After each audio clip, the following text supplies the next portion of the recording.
हमने आगे बीवीआई में रिपोर्ट शामिल दायर करनी है। जब हमारी किसी किस्म की कोई ऑडिट होता है, सिविक ऑडिट होता है, तो हमने उसको बताना है कि ये कोई पैसे इस अकाउंट से इस अकाउंट में क्यों गए, क्या वजह है। तो जब ये तमाम की तमाम चीजें हमें रिपोर्ट करनी पड़ती हैं, तो उस सिलसिले में कभी कभार हमें कुछ चीजें मिल जाती हैं। इसमें कोई शक नहीं है कि जब इतने मिलियंस ऑफ कस्टमर्स होंगे, तो दरम्यान में कोई कभी कभार ऐसा बंदा आ जाता है जो कि हमें लगता है कि वो सस्पिशियस ट्रांजैक्शन कर रहा है। तो जब सस्पिशियस ट्रांजैक्शन होती है, तो हम बिल्कुल उसको रोकते भी हैं और हम उसको रिपोर्ट भी करते हैं। और मैं आप सबको ये बताना चाहूंगा कि अगर कोई आपको किसी कोई शोर मचा रहा है, तो उससे कहें कि बिल्कुल लीगल एक्शन।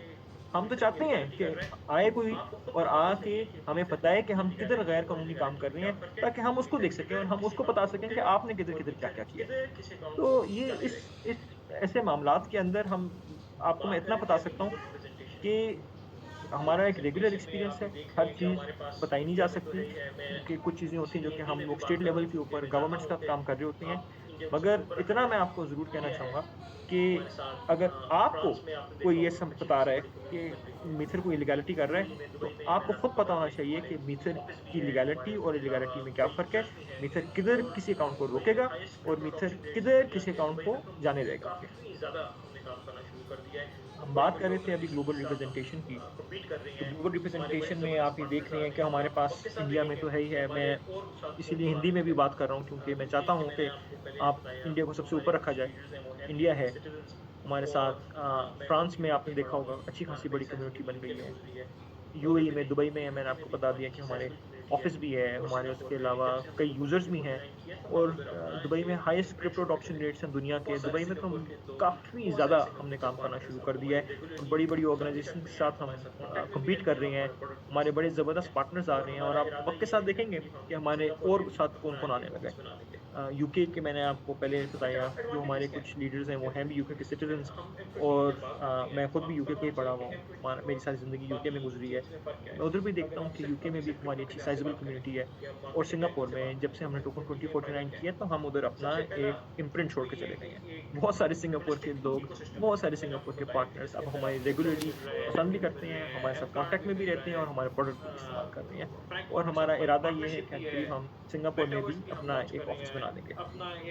अच्छा, अब एडवांटेजेस क्या हैं M20 के? हम M20 की जब बात करते हैं, तो आपको पता होना चाहिए कि M20 और बाकी चेन्स में फ़र्क क्या है। अगर हम सिर्फ़ क्रिप्टो के लिहाज से बात करें या मार्केटिंग एंगल से बात करें, तो M20 में फ़ायदा क्या है?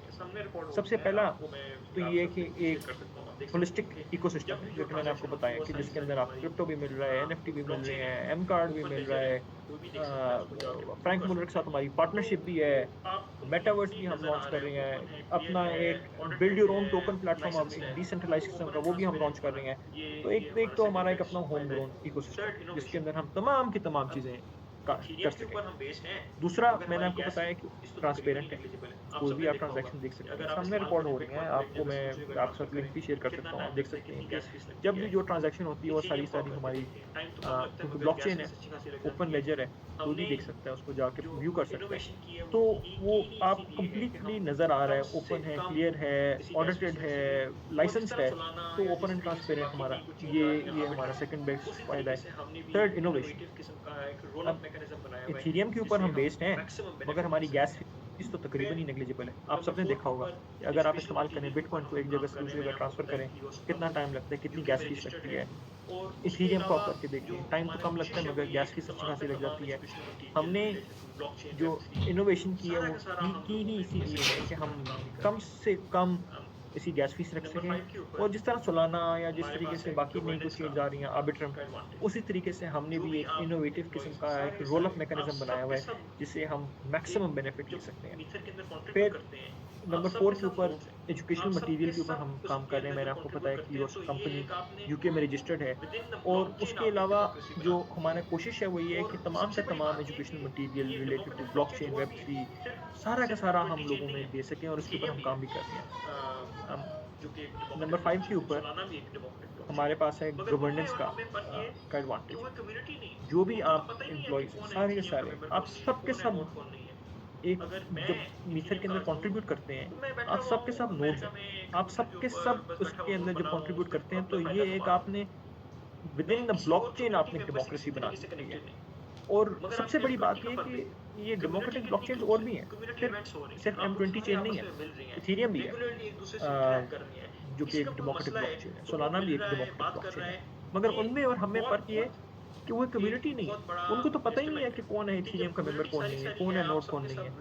अगर मैं इथेरियम का आज नोड हूँ, तो मैं बैठा हुआ हूँ अमेरिका में कंप्यूटर के ऊपर, बस बैठा हुआ नोड बना हुआ हूँ, सिर्फ़ अपना फ़ायदा कमा रहा हूँ। मैं किसी और कम्युनिटी मेंबर से किसी तरीके से कनेक्टेड नहीं हूँ। मगर आप M20 का फ़र्क देखें, कम्युनिटी कितनी क्लोज़ है, कम्युनिटी इवेंट्स हो रहे हैं, आप लोग सारे आपस में मिल रहे हैं, रेगुलरली एक-दूसरे से इंटरैक्ट कर रहे हैं, किसी का कोई मसला है, तो वो मिल रहा है, बात कर रहा है।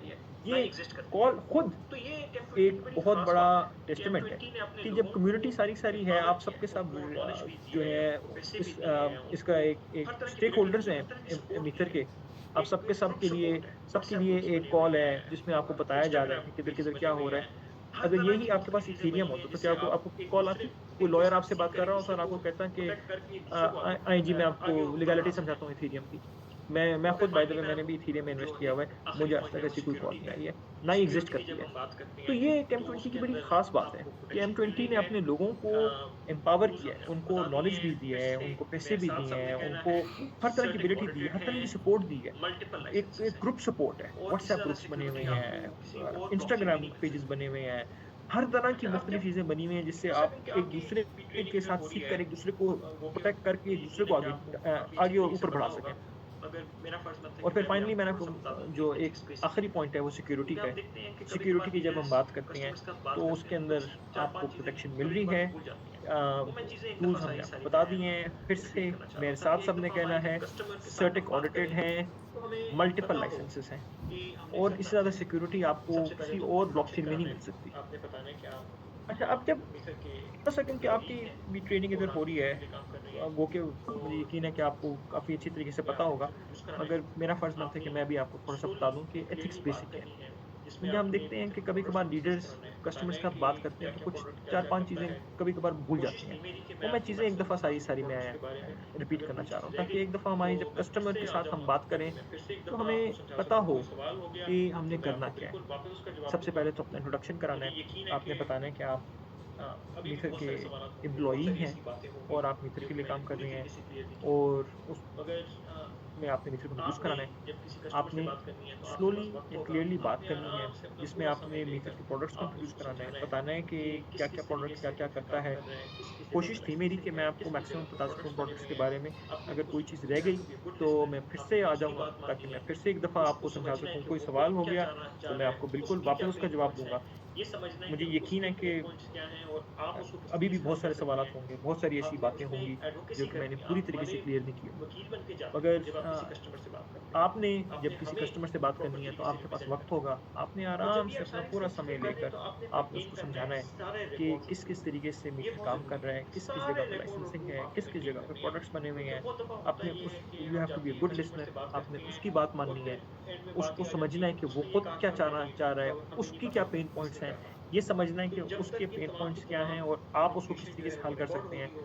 आपने उसमें एडवोकेसी करनी है, आप हमारे वकील बन के जाते हैं, जब आप किसी कस्टमर से बात करते हैं। आपने हमें प्रॉपर तरीके से रिप्रेज़ेंट करना है और जब भी आप सारी चीज़ें कर रहे हैं, तो आपने मेंटेन करना है सारे रिकॉर्ड्स और प्रूफ़। ये बहुत ज़रूरी है कि सारे रिकॉर्ड और प्रूफ़ आपने मेंटेन करने हैं, क्योंकि बहुत दफ़ा होता ये है कि हम जाते हैं, कस्टमर से बात करते हैं और फिर एंड में बात ये आ जाती है कि उसने ये कहा था और मैंने ये कहा था और हमें नहीं पता होता कि किसने क्या कहा था। तो जब तक ये तमाम की तमाम कम्युनिकेशन जो है वो रिकॉर्ड हो रही हो, तो आपके पास सबूत हो हर कम्युनिकेशन का, आपको पता हो कि आपने क्या कमिटमेंट की थी, उसकी तरफ से क्या कमिटमेंट आई थी, तो बात क्लियर रह जाती है, कोई लीगल प्रॉब्लम्स नहीं बनते। तो आपने थोड़ी-सी हमारी मदद करनी है इस सिलसिले में कि आपने तमाम के तमाम अपनी तरफ से कोशिश करनी है, मैक्सिमम एफर्ट डालनी है कि आप रिकॉर्ड्स और प्रूफ्स को मेंटेन कर सकें। उसके अलावा अगर ज़रूरत पड़े, तो आप अपोलोजाइज़ कर दें। अपोलोजाइज़ करने में किसी को कुछ भी नहीं जाता। बहुत दफ़ा होता है कि हमारे कस्टमर्स को अगर हम अपोलोजाइज़ ही कर दें, तो वो अपनी अगर किसी बात पे ख़फ़ा हैं, किसी बात पे उनको गुस्सा है, तो वो उधर ही बात को छोड़ देते हैं।